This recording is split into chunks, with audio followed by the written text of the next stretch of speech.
make sense to just take an annuity from AT&T? Well, that's all going to depend, and that goes back to that cash flow analysis because everybody's unique and different.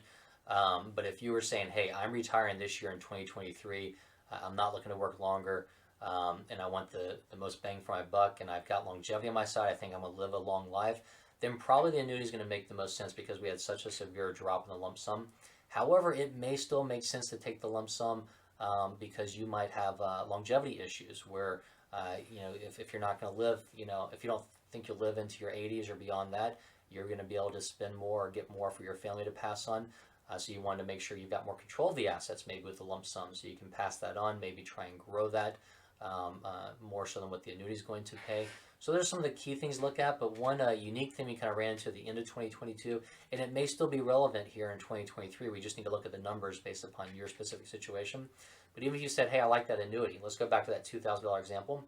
Last year, at the end of the year, because interest rates were still low, which meant the lump sum was high, and interest rates had started coming up on the private side, if you wanted to buy your own annuity, we had a lot of individuals who were able to take a look at their lump sum, use that to buy their own private annuity that would have paid a lot more than what the AT&T annuity was. So instead of getting $2,000 a month, it might have been $2,500 a month. Or they might have said, well, let me take out of my lump sum, use a percentage of it, let's say 80% of it to get to $2,000, and I've still got an extra 20% left over. So those are options to look at. It's not going to be as lucrative here in 2023, but it still may be a benefit. It's worth looking at least.